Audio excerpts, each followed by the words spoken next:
সম্মানিত দর্শক, আপনাদেরকে আন্তরিক শুভেচ্ছা জানিয়ে আজকের আলোচনা শুরু করছি। আজকে যে বিষয়ে কথা বলবো সেটা ব্যক্তিগতভাবে আমার জন্য কিছুটা বিব্রতকর, কারণ আপনারা ইতিমধ্যেই থাম্বনেইলে দেখেছেন যে আজকে কথা বলবো এনজিও প্রতিনিধিদের নিয়ে। এনজিও প্রতিনিধিরা সরকারি দায়িত্ব পালনে এসে কেন ব্যর্থ হয়। বিব্রতকর বলছি এই কারণে যে আমি ব্যক্তিগতভাবে নিজেও এই সেক্টরের সাথে দীর্ঘদিন জড়িত ছিলাম। 23 বছর এখানে চাকরি করেছি, তারপর গত 13 বছর থেকে এই সেক্টরেই কনসালটেন্সি করছি। সুতরাং আমি এই সেক্টরের লোক হিসাবে আমার জন্য হয়তো কিছুটা বিব্রতকর এই বিষয়ে আলোচনা করা, কিন্তু একই সাথে আমার কিছু সুবিধাও রয়েছে। আমি এই সেক্টরের ন্যাশনাল এনজিও থেকে শুরু করে জাতিসংঘ সংস্থা পর্যন্ত কাজ করেছি। সুতরাং পুরো বিষয়টা ভেতর থেকে দেখেছি, কিভাবে এনজিওরা কাজ করে, কর্মপ্রক্রিয়া কী এবং তাদের বিভিন্ন কৌশল এবং অন্যান্য বিষয় সম্পর্কে আমার জানার সুযোগ হয়েছে খুব কাছ থেকে। আর সে কারণেই আমি মনে করছি যে এই বিষয়ে কথা বলা দরকার। শুরুতে যদি একটি প্রেক্ষাপট বলে নেই, আপনারা জানেন যে 1990 সনে স্বৈরাচারী এরশাদ সরকারের বিরুদ্ধে একটি গণ আন্দোলন অনুষ্ঠিত হয় এবং সেই গণ আন্দোলনের মুখে স্বৈরাচারী এরশাদ সরকারের পতন হয় এবং সেই পতনের পরবর্তীতে সেই সময়কার যে রাজনৈতিক 3টি জোট ছিল, সেই 3টি জোটের দাবির মুখে কিংবা আকাঙ্ক্ষার কারণে একটি নিরপেক্ষ তত্ত্বাবধায়ক সরকার গঠনের সিদ্ধান্ত গৃহীত হয়, যাতে একটি সুষ্ঠু এবং নিরপেক্ষ নির্বাচন, জাতীয় সংসদ নির্বাচন অনুষ্ঠিত হতে পারে। সেই সূত্র ধরে 1991 সনে প্রথম বাংলাদেশে তত্ত্বাবধায়ক সরকারের ধারণাটি পরিণতি লাভ করে এবং একটি তত্ত্বাবধায়ক সরকার গঠিত হয়। তারপর আরও 3টি তত্ত্বাবধায়ক সরকার যথাক্রমে 1996 সনে, 2001 সনে এবং 2007 সনে গঠিত হয়। এখানে উল্লেখ করা প্রয়োজন যে এই যে 3টি বা 4টি তত্ত্বাবধায়ক সরকার বাংলাদেশে ছিল, গঠিত হয়েছিল এবং তাদের অধীনে জাতীয় সংসদ নির্বাচন অনুষ্ঠিত হয়েছে, এই প্রত্যেকটি তত্ত্বাবধায়ক সরকারেই অন্যান্য শ্রেণীর ব্যক্তিদের পাশাপাশি এনজিও প্রতিনিধিরা উপদেষ্টা হিসাবে অন্তর্ভুক্ত হন প্রায় প্রতিটি তত্ত্বাবধায়ক সরকারেই। তার মধ্যে উল্লেখযোগ্য কয়েকজনের নাম যদি বলি আমরা, এই তত্ত্বাবধায়ক সরকারের এনজিও প্রতিনিধি কারা ছিলেন, তাদের মধ্যে রয়েছেন অ্যাডভোকেট সুলতানা কামাল, তিনি সাবেক আইন ও সালিশ কেন্দ্রের নির্বাহী পরিচালক ছিলেন রাশেদা কে চৌধুরী, তিনি গণস্বাক্ষরতা অভিযান নামক যে এনজিও তার নির্বাহী পরিচালক ছিলেন। মরহুম ডক্টর শফিকুল ইসলাম চৌধুরী, যিনি আশা এনজিওর নির্বাহী পরিচালক, এবং ডক্টর মোহাম্মদ ইউনুস নিজেও একবার 1996 সনে তত্ত্বাবধায়ক সরকারের একজন উপদেষ্টা ছিলেন। আমরা জানি যে পরবর্তীতে এই তত্ত্বাবধায়ক ব্যবস্থাটি বিনষ্ট করা হয়, এটিকে ভেঙে দেওয়া হয় আওয়ামী লীগ সরকারের আমলে 2011 সনে নানাভাবে, নানা যুক্তিতর্কের মাধ্যমে এবং বিচার বিভাগের সহযোগিতায়। সেটি একটি দীর্ঘ আলোচনা, আমি আজকে সেই আলোচনায় যাচ্ছি না। আমার আজকের আলোচনার বিষয়বস্তু যে 2024 সনে 5ই আগস্ট পরবর্তী সময়ে যখন বাংলাদেশে একটি অন্তর্বর্তী সরকার গঠিত হয়, সেই অন্তর্বর্তী সরকারে মোট 20 জন উপদেষ্টা নিয়োগ লাভ করেন, প্রধান উপদেষ্টা ডক্টর মোহাম্মদ ইউনুস সহ, এবং এই 20 জনের মধ্যে 6 জন এনজিও প্রতিনিধি হিসাবে উপদেষ্টার দায়িত্ব লাভ করেন। এটি সর্বোচ্চ সংখ্যক। যেটা আগেও বলেছি যে এই 6 জনের মধ্যে ডক্টর ইউনুস রয়েছেন প্রধান উপদেষ্টা, এবং এর বাইরে যারা রয়েছেন তারা হচ্ছেন বেলার নির্বাহী পরিচালক সৈয়দা রেজওয়ানা হাসান, রয়েছেন অবিনিগের নির্বাহী পরিচালক ফরিদা আক্তার, আছেন শারমিন মুর্শিদ, আছেন গ্রামীণ ব্যাংকের সাথে সম্পর্কিত নূরজাহান বেগম এবং আদিলুর রহমান খান। এই একঝাঁক এনজিও প্রতিনিধিদের সমন্বয়ে অন্তর্বর্তী সরকার গঠিত হওয়ার পর থেকেই দেশে নানা অংশের মানুষ তীব্র সমালোচনায় মুখর হয়ে ওঠে। এবং এক পর্যায়ে এটাকে অনেকেই এনজিওগ্রাম সরকার বলতেও দ্বিধা করেননি। যেহেতু এনজিও প্রতিনিধির সমন্বয়ে তত্ত্বাবধায়ক অন্তর্বর্তীকালীন সরকারের প্রধান হচ্ছেন এনজিওর প্রতিনিধি গ্রামীণ ব্যাংকের, এবং বাকি 5 জন তারাও এনজিও প্রতিনিধি, সে কারণে তাদেরকে এনজিওগ্রাম সরকার বলতে মানুষ দ্বিধা করেননি এবং এই খেতাব তারা লাভ করেন। কিন্তু প্রশ্ন হচ্ছে কেন এনজিও প্রতিনিধিরা অন্তর্ভুক্তি সাধারণ মানুষ বাঁকা চোখে দেখছেন, এবং এর উত্তর পেতে বেশি দিন অপেক্ষা করতে হয়নি। কারণ হচ্ছে যে এই সমস্ত এনজিও প্রতিনিধি যারা সরকারের নানা মন্ত্রণালয়ের উপদেষ্টার দায়িত্ব লাভ করেছেন, তারা তাদের দায়িত্ব পালনে ব্যর্থ হয়েছেন পরিষ্কারভাবেই, এটা আমরা লক্ষ্য করেছি। তবে অন্যরাও যে খুব ভালো করেছেন তেমনটি নয়, কিন্তু যেহেতু আজকের বিষয়ে এনজিও প্রতিনিধি সম্পর্কে, তাই অন্যদের বিষয়ে আলাপ করছি না। তাহলে বলতে পারেন আমি কেন শুধু এনজিও প্রতিনিধি নিয়ে আলোচনা করছি?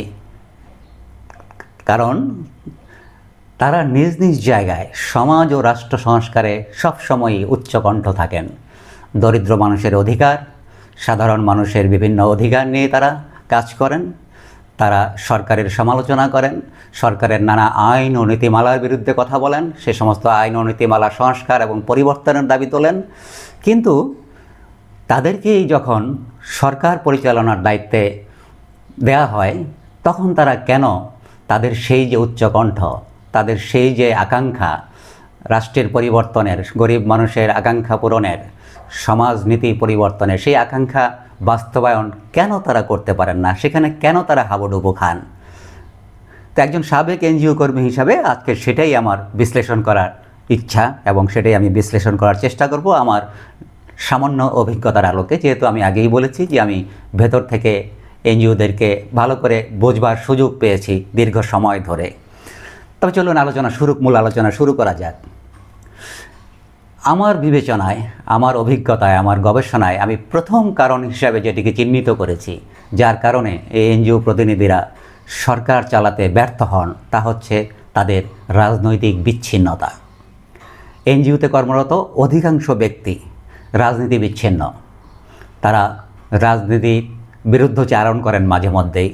এবং একটি মজার কথা বলে রাখা ভালো এখানে, যে একটি এনজিও যখন রেজিস্ট্রেশন নেয়, সেটা সমাজ কল্যাণ মন্ত্রণালয় হোক, মহিলা বিষয়ক পরিদপ্তর হোক, কিংবা জয়েন্ট স্টক কোম্পানি হোক, তারা তাদেরকে অরাজনৈতিক এবং অলাভজনক প্রতিষ্ঠান হিসাবে নিজেদেরকে দাবি করেন, এবং তাদের গঠনতন্ত্রে পরিষ্কারভাবে বলা থাকে যে আমরা অরাজনৈতিক এবং অলাভজনক প্রতিষ্ঠান। যদিও কতটা অলাভজনক সেটা আমরা হয়তো মাঝে মাঝে টের পাই। যাই হোক, আমি লাভের জায়গায় না গিয়ে রাজনীতির জায়গায় থাকি। তো যখন মাইন্ডসেটটা এরকম যে আমরা অরাজনৈতিক, অর্থাৎ রাজনীতি কোনো বিষয়ে আমরা নাক গলাবো না, আমরা কথা বলবো না, কিন্তু তারা যে সমস্ত বিষয় নিয়ে কাজ করেন, সেটা নারী উন্নয়ন বলেন, নারী অধিকার বলেন, শিশু অধিকার বলেন, সেটা গরিব মানুষের অন্যান্য যে দাবি বা অন্যান্য যে সমস্যা, যত কিছু, সেটা ক্লাইমেট চেঞ্জ বলুন, সেটা নদী ভাঙন বলুন, যাই কিছু বলুন না কেন, কোনো কিছু তো রাজনীতির বাইরে নয়। কারণ এসব বিষয়ে যদি একটি স্থায়ী সমাধান পেতে হয়, তখন সেটা রাজনৈতিকভাবেই করতে হবে। অতএব তাদের এটা এখানে একটি দ্বিচারিতা কাজ করে। একদিকে তারা বলছেন তারা অরাজনৈতিক সংগঠন, অন্যদিকে যারা যে সমস্ত বিষয় নিয়ে কাজ করেন সেটা সম্পূর্ণ রাজনৈতিক বিষয়। রাজনীতির বাইরে পৃথিবীতে কিছু নেই। সুতরাং এই যে তাদের রাজনীতি বিমুখতা, তার ফলে যেটা সৃষ্ট হয়েছে, তারা আসলে রাজনীতির যে কূটকৌশল, রাষ্ট্র পরিচালনার যে নানা নিয়ম নীতি, নানা বিষয়ে যে বোঝবার বিষয়, এবং দলমত নির্বিশেষে বিভিন্ন শ্রেণী ও পেশার মানুষের আকাঙ্ক্ষাকে ধারণ করা এবং সেই অনুযায়ী একটি ঐক্যমত তৈরি করা বা সমঝোতা তৈরি করা, সে বিষয়ে আসলে তাদের ধারণা নেই বললেই চলে, এবং সে কারণেই তারা এটা করতে ব্যর্থ হচ্ছেন। সুতরাং অরাজনৈতিক মাইন্ডসেট নিয়ে রাজনৈতিক কাজ করা তো সম্ভব না। সুতরাং এটি আমার কাছে সম্পূর্ণ একটি গুরুত্বপূর্ণ কারণ হিসাবে মনে হয়। আমি এমনও লক্ষ্য করেছি যে এনজিওতে যারা কাজ করছেন তাদের অধিকাংশই, কিছু ব্যতিক্রম অবশ্যই আছে, রাজনীতি সম্পর্কে আলোচনা করতে চান না। তারা নিজেদেরকে মনে করেন আমরা রাজনীতির বাইরের লোক, অথচ তারা যে কাজ করেন সেটা সম্পূর্ণ রাজনৈতিক বিষয়ক। রাজনীতির বাইরে যেহেতু কোনো কিছুই হয় না। দ্বিতীয়ত যে কারণটি আমি আবিষ্কার করেছি সেটি হচ্ছে তাদের নিজস্ব পরিচয়ের সংকট। কিভাবে সেটি হচ্ছে যে এনজিওগুলো প্রায় একটি দ্বিধার মধ্যে কাজ করে। তারা একদিকে যেমন সরকারের সাথে অংশীদারিত্বে বিভিন্ন প্রকল্প বাস্তবায়ন করে এবং অন্যদিকে সরকারের নীতিরও সমালোচনা করে। এই যে দ্বৈত অবস্থান, এই দ্বৈত অবস্থান একজন সরকারি উপদেষ্টার ভূমিকার সাথে সাংঘর্ষিক। সুতরাং তাদের মাইন্ডসেটটা যেহেতু এরকম সরকার বিরোধী, সে কারণে তারা একটি সাংঘর্ষিক অবস্থানে বা কনফ্লিক্ট অফ ইন্টারেস্টের জায়গায় থাকে। এখানে আরেকটি বিষয় উল্লেখ করা প্রয়োজন যে এনজিওরা প্রথম যখন 70-এর দশকের শুরুতে স্বাধীনতার পরবর্তী সময়ে কাজ শুরু করে, সেখানে শুধু রিলিফ এবং রিহ্যাবিলিটেশন নিয়ে তারা কাজ করে এবং পরবর্তীতে 80-এর দশকের পরে 90-এর দশক থেকে তারা মূলত কমিউনিটি ডেভেলপমেন্ট বা উন্নয়ন নিয়ে কাজ করে এবং 2000 দশকে এসে তারা প্রাতিষ্ঠানিকরণ বা অ্যাডভোকেসি এবং নীতি পরিবর্তন এসব নিয়ে কাজ করে। কিন্তু লক্ষণীয় হচ্ছে শুরুর দিকে এই এনজিওগুলো সরকারের সহায়ক শক্তি হিসাবে কাজ করেছে, অর্থাৎ সরকারের পক্ষে হয়তো তখন আমাদের একটি দরিদ্র দেশ, স্বাধীনতার পরবর্তী সময়ে অনেক সমস্যা, সুতরাং এই এনজিওগুলো তৈরি হয় এবং তারা মনে করে যে সরকারের একার পক্ষে সব কিছু করা সম্ভব না, সুতরাং সরকারকে সহায়তা করা প্রয়োজন। এই সরকারের সহায়ক শক্তি হিসাবে এনজিওগুলো তখন তাদের কর্মকাণ্ড বাস্তবায়ন করে। কিন্তু পরবর্তী সময়ে 80-এর দশকের পরে 90 দশকের মাঝামাঝি সময় থেকে এই এনজিওগুলো এক ধরনের মানসিকতা লাভ করে, যা হচ্ছে তারা সরকারের বিকল্প ভূমিকায় অবস্থান নেয়। তারা মনে করে সরকারের দ্বারা কিছুই হবে না, অতএব এনজিওরাই সব কিছু করবে। সে কারণে খেয়াল করবেন যে কাজগুলি সরকারের করবার কথা, সেটা স্বাস্থ্য, শিক্ষা এবং অন্যান্য বড় যে পরিবর্তন দরকার, রাষ্ট্রের যে নীতি এবং আইনের পরিবর্তন দরকার, সেসব বিষয়গুলি নিয়ে এনজিওগুলো কাজ শুরু করে এবং তারা এক ধরনের সরকারের বিকল্প হিসাবে, অল্টারনেটিভ হিসেবে কাজ করে। সেখান থেকেই তাদের এই পরিচয়ের সংকট শুরু হয় এবং তারা এই দ্বৈত অবস্থানে ধারণ করে। সুতরাং একজন উপদেষ্টা, এনজিও প্রতিনিধি যেন উপদেষ্টা হন, তিনি সেই মাইন্ডসেটের বাইরে যেতে তার জন্য খুবই সমস্যা হয়, কঠিন হয়। 3 নম্বর যে বিষয়, সেটি অত্যন্ত গুরুত্বপূর্ণ, সেটা হচ্ছে তাদের এনজিও প্রতিনিধিদের একমুখী জ্ঞান ও অভিজ্ঞতা। কারণ আপনারা খেয়াল করবেন যে আমরা এই 6 জন এনজিও প্রতিনিধি যারা উপদেষ্টা হিসাবে দায়িত্ব পালন করছেন, প্রধান উপদেষ্টা সহ, তাদের ব্যাকগ্রাউন্ড, তাদের কর্মকাণ্ড যদি আমরা একটু খতিয়ে দেখি, যেমন প্রধান উপদেষ্টা ডক্টর মোহাম্মদ ইউনূস, তিনি মাইক্রো ক্রেডিট বিশেষজ্ঞ। উনি গ্রামীণ ব্যাংকের মাধ্যমে উনি মাইক্রো ক্রেডিটকে নিজের দেশে, বাংলাদেশে এবং অন্যান্য দেশে ছড়িয়ে দিয়েছেন। ওনার যে মূল অভিজ্ঞতা, মূল জ্ঞান, সেটা কিন্তু মাইক্রো ক্রেডিট নিয়ে। উনি কিন্তু সমাজের অন্যান্য যে সমস্যা, সেগুলি নিয়ে খুব একটা বোঝেন বলে আমার মনে হয় না। যদি আপনি আদিলুর রহমান খানের কথা বলেন, যিনি এখন পূর্ত মন্ত্রণালয় এবং শিল্প মন্ত্রণালয়ে দায়িত্ব রয়েছেন, কিন্তু বেসিক্যালি আদিলুর রহমানের যে এনজিও, সেই এনজিওর মূলত কাজ হচ্ছে মানবাধিকার নিয়ে কাজ করা। উনি একজন অ্যাডভোকেট পেশায় এবং উনি সারা জীবন মানবাধিকার নিয়ে কাজ করেছেন। সুতরাং পূর্ত মন্ত্রণালয় বা শিল্প মন্ত্রণালয় কিভাবে চলবে, এখানে কি করা দরকার, কিভাবে এই মন্ত্রণালয়গুলোর বিভিন্ন কার্যক্রম বাস্তবায়ন করা দরকার, সে সম্পর্কে তার ধারণা থাকবার কথা নয়। এরকম প্রত্যেকেই যারা এখানে উপদেষ্টা হিসাবে দায়িত্ব নিয়েছেন, এই যে দায়িত্ব তারা নিয়েছেন কিছুটা ব্যতিক্রম হয়তো। যেমন সৈয়দ রিজওয়ানুল হাসান, উনি সারা বছর আন্দোলন করেছেন হচ্ছে এই সমস্ত ভূমি বিষয়ে, এই সমস্ত জলাধার বিষয়ে, জলবায়ু বিষয়ে, উনি এনভায়রনমেন্টাল লয়ার হিসাবে কাজ করেন। সুতরাং তারটা হয়তো কিছু মিল রয়েছে ওনাকে যে দায়িত্বটি দেওয়া হয়েছে।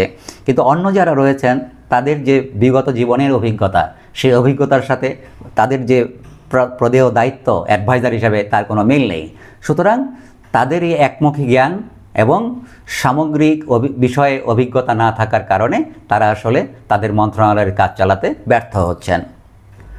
4 নম্বর যে বিষয়টি আমি এখানে উল্লেখ করব, সেটি হচ্ছে দায়িত্বপ্রাপ্ত মন্ত্রণালয়ের কাজ সম্পর্কে অভিজ্ঞতা না, যেটা কিছুটা রিপিট হচ্ছে। আমি একটু আগে বলেছি যে তারা যে সমস্ত মন্ত্রণালয়ের দায়িত্ব পেয়েছেন, সেসব মন্ত্রণালয়ের দায়িত্বে কিভাবে চলে, সেখানে কি কাজ, কি নীতি, কি আইন, সে বিষয়ে তাদের কোনোই অভিজ্ঞতা নাই। সুতরাং তারা খুবই হাতড়িয়ে বেড়াচ্ছেন, হাবুডুবু খাচ্ছেন, কি করতে হবে তারা জানেন না, তারা অন্যদের উপরে নির্ভর করছেন।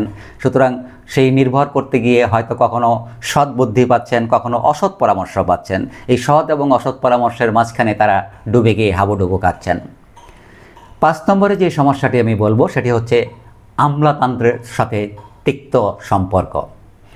আপনারা জানেন যে যারা এনজিও পরিচালনা করেন বাংলাদেশে, এসব এনজিওদের সাথে আমলাতন্ত্রের, অর্থাৎ বিভিন্ন মন্ত্রণালয়, অধিদপ্তর, পরিদপ্তরের একটি অলিখিত যুদ্ধ সবসময় চলমান থাকে। ধরুন তারা যখন একটি এনজিও রেজিস্ট্রেশন করতে যায়, সেখানে আমলাতন্ত্রের সাথে বিরোধ হয়। তারা যখন কোনো প্রকল্প বা নতুন প্রজেক্ট প্রপোজাল নিয়ে এনজিও ব্যুরোর ক্লিয়ারেন্স নিতে যান কিংবা বিভিন্ন মন্ত্রণালয়ের ক্লিয়ারেন্স নিতে যান, সেখানেও একটি দীর্ঘসূত্রিতা থাকে এবং এই দীর্ঘসূত্রিতার ফলে আমলাতন্ত্রের সাথে এক ধরনের তাদের তিক্ত সম্পর্ক তৈরি হয় এবং প্রতিটি পর্যায়ে তাদের যে সমস্ত কর্মকাণ্ড বাস্তবায়ন মাঠ পর্যায় থেকে শুরু করে উপজেলা প্রশাসন, জেলা প্রশাসন, বিভাগীয় প্রশাসন থেকে শুরু করে কেন্দ্রীয় পর্যন্ত, সচিবালয় পর্যন্ত প্রতিটি ক্ষেত্রে এনজিওদের অভিযোগ রয়েছে যে আমলাতন্ত্র তাদের কাজকে নানাভাবে বাধাগ্রস্ত করছে। সুতরাং একটি রাষ্ট্রে, বাংলাদেশের মতো রাষ্ট্র হচ্ছে আমলাতন্ত্র নির্ভর। এখানে আমলারাই অধিকাংশ ক্ষেত্রে মন্ত্রীদেরকে পরিচালনা করে থাকেন, সেটা রাজনৈতিক সরকার হোক কিংবা এ ধরনের অন্তর্বর্তীকালীন বা তত্ত্বাবধায়ক সরকার হোক। সুতরাং যেহেতু তাদের মাইন্ডসেটটা ওরকম রয়েছে এবং আমলারা যেহেতু এনজিওদের প্রতি এক ধরনের বিতৃষ্ণা রয়েছে, বিদ্বেষ রয়েছে, সুতরাং তারা যখন মন্ত্রণালয়ের দায়িত্ব পালন করতে যান উপদেষ্টা হিসাবে, সেখানে পরিষ্কারভাবে আমলাদের সাথে তাদের একটি দ্বন্দ্ব তৈরি হয়। সেটা সবসময় সাদা চোখে দেখা না গেলেও ভিতরে ভিতরে এই দ্বন্দ্বটি থাকে বলে অনেক সময় তারা আমলাদের সহযোগিতা পেয়ে থাকেন না এবং সেই সহযোগিতা না পাওয়ার কারণে তাদের কর্মকাণ্ড আসলে সফলভাবে বাস্তবায়ন করতে পারেন না। 6 নম্বর যে সমস্যাটি আমি বলবো সেটি হচ্ছে দেশের বিশাল জনগোষ্ঠীর সমস্যা সম্পর্কে এই সমস্ত এনজিও প্রতিনিধিদের অভিজ্ঞতার অভাব রয়েছে। ধরুন এক একটি এনজিও এক একটি বিষয়ে কাজ করে, কেউ নারী উন্নয়ন, কেউ শিশু উন্নয়ন, কেউ হচ্ছে আইন সম্পর্কিত বা আইন সহায়তা, এরকম এক একটি এনজিও এক একটি বিষয়ে কাজ করে। সুতরাং দেশের মানুষের যে সামগ্রিক সমস্যা, যে প্যাকেজ, সমস্যার যে টোটাল প্যাকেজ, এই প্যাকেজটা সম্পর্কে তাদের ধারণা নাই। সেই ধারণা না থাকার কারণে কোন ধরনের নীতি, কোন ধরনের আইন, কোন ধরনের পরিকল্পনা তৈরি করতে হবে এবং তা বাস্তবায়ন করতে হবে এবং কিভাবে সেগুলোকে ডিল করতে হবে, মোকাবেলা করতে হবে, সে বিষয়ে তাদের কোনো ধারণা নাই বললেই চলে। সুতরাং এখানে এটিও একটি অন্যতম কারণ তাদের ব্যর্থ হওয়ার পেছনে। 7 নম্বর কারণ যেটি আমি চিহ্নিত করেছি সেটি হচ্ছে দেশের নানা স্তরের এবং নানা শ্রেণী ও পেশার মানুষদের সাথে কাজ করার অভিজ্ঞতার অভাব।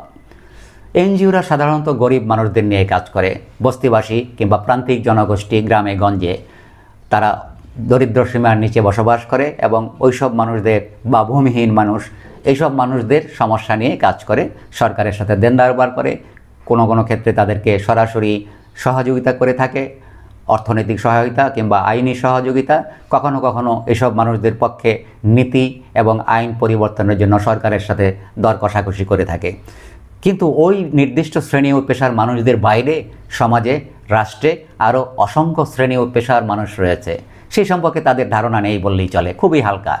সুতরাং তারা যখন উপদেষ্টা হিসাবে একটি মন্ত্রণালয় বা রাষ্ট্রের বা সরকারের দায়িত্ব গ্রহণ করেন, তখন তাদের পক্ষে বোঝা খুবই অসম্ভব যে দেশের বিভিন্ন শ্রেণী ও পেশার মানুষের কী চাহিদা, কী দাবি, কী করতে হবে তাদের জন্য, সেটি তারা আসলে মনে করতে পারেন না এবং সেই কারণে সেই অনুযায়ী তারা পারফর্ম করতে পারেন না।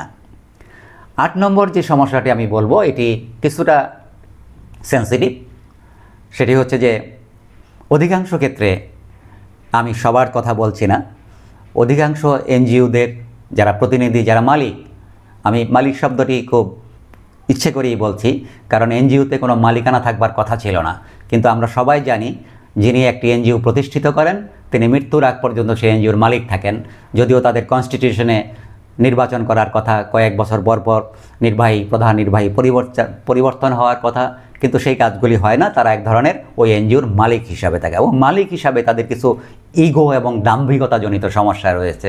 তারা অনেক সময় মনে করেন তারা সব কিছু জানেন, তাদের বাইরে আর কেউ কিছু জানে না। ইভেন কর্মীদের সাথেও তারা এই ধরনের আচরণ প্রায়শই করে থাকেন।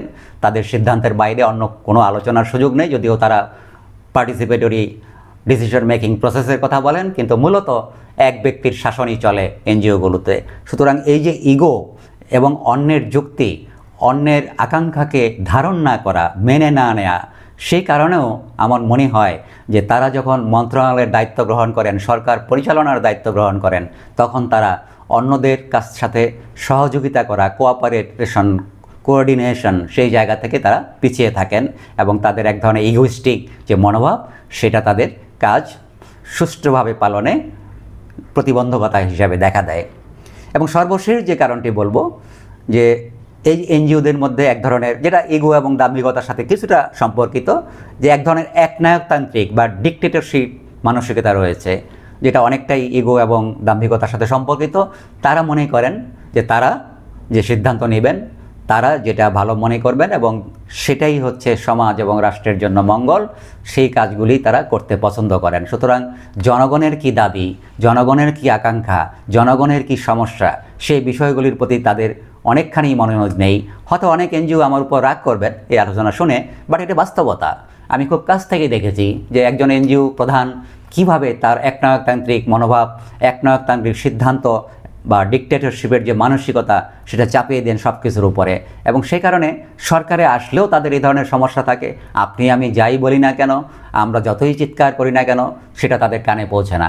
তারা যেটাকে ভালো মনে করেন এক ধরনের একনায়কতান্ত্রিক মনোভাব থেকে, সেটাকেই তারা গ্রহণ করেন এবং সেই অনুযায়ী তারা কাজ করেন।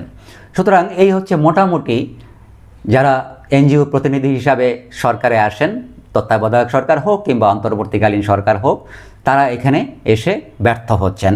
সুতরাং এর থেকে উত্তরণের পথ কি আমার জানা নেই, বা কেনই বা এনজিও প্রতিনিধিকে সরকারে আনতে হবে, সেই প্রশ্নটি হয়তো তোলা দরকার, জরুরি, যে তারা এমন কি ভূমিকা রাখছেন, যে ভূমিকার কারণে বা কি বিশেষজ্ঞ অভিজ্ঞতা তাদের রয়েছে, যার কারণে তাদেরকে এই উপদেষ্টা সরকার, মানে অন্তর্বর্তীকালীন সরকার কিংবা তত্ত্বাবধায়ক সরকার উপদেষ্টা হিসাবে নিয়োগ দিতে হবে। এমনও হয়েছে যে কোনো একটি তত্ত্বাবধায়ক সরকার থেকে দু একজন উপদেষ্টা পালিয়ে পর্যন্ত গিয়েছেন, তারা দায়িত্ব থেকে অব্যাহতি নিয়েছেন, তারা মনে করেছেন তাদের পক্ষে সম্ভব না। অথচ নিজ নিজ জায়গায় তারা নিজেদেরকে অনেক সময় হিরো মনে করেন, যে তারা দায়িত্ব পেলে হয়তো সব কিছু উল্টে ফেলতে পারতেন। কিন্তু বাস্তবতা, একটি রাষ্ট্র পরিচালনার কলা কৌশল, এটা অত্যন্ত একটি কঠিন ব্যাপার। সেই বিষয়ে তাদের অনভিজ্ঞতা এবং তাদের একনায়কতান্ত্রিক মানসিকতা, ইগো সমস্যা এবং দাম্ভিকতা এবং সর্বোপরি অনভিজ্ঞতা, কাজের অনভিজ্ঞতা, এইসব কারণেই তারা উপদেষ্টা হিসাবে ব্যর্থ হন বলে আমার ধারণা। এ বিষয়ে আপনাদের যদি অন্য কোনো ধারণা থাকে, বিকল্প ধারণা থাকে, তবে কমেন্টের মাধ্যমে জানাতে পারেন।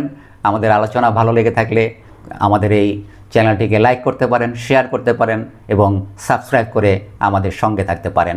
সবাইকে আন্তরিক ধন্যবাদ।